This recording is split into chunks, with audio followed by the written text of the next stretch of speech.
हरे कृष्णा, राधे राधे। प्रस्तुत है आपके समक्ष श्रीमद् भागवत गीता के अध्याय 2 से 29वां श्लोक। आश्चर्येवत् पश्यति कश्चिदेन माश्चर्येवत् वदति तथैव चान्यः आश्चर्येवश्चैनमन्ये शृणोति श्रुत्वापि येनं वेदं न चैव कश्चित्। कोई आत्मा को आश्चर्य से देखता है, कोई इसे आश्चर्य की तरह बताता है तथा कोई इसे आश्चर्य की तरह सुनता है, किंतु कोई कोई इसके विषय में सुनकर भी कुछ नहीं समझ पाते। कहने का तात्पर्य है, चूंकि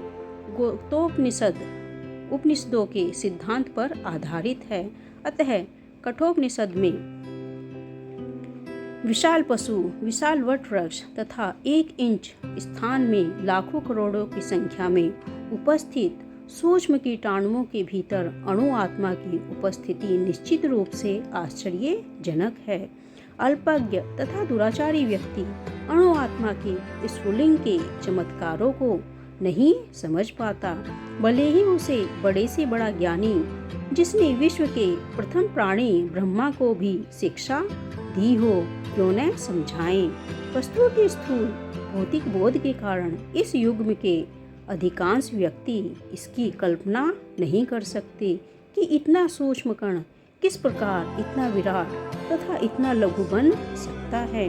अतः लोग आत्मा को उसकी संरचना या उसके विचरण के आधार पर ही आश्चर्य से देखते हैं।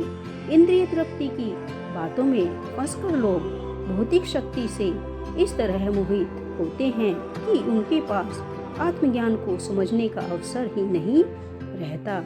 यद्यपि यह तथ्य है कि आत्मा ज्ञान के बिना सारे कार्यों का दुष्परिणाम जीवन संघर्ष के पराजय के रूप में होता है।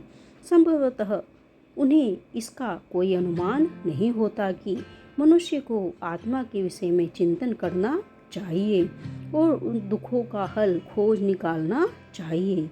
ऐसे थोड़े से ही लोग जो आत्मा के विषय में सुनने के इच्छुक हैं, अच्छी संगति पाकर भाषण सुनते हैं, किंतु कभी कभी अज्ञानवश वे आत्मा तथा अणु आत्मा को एक समझ बैठते हैं।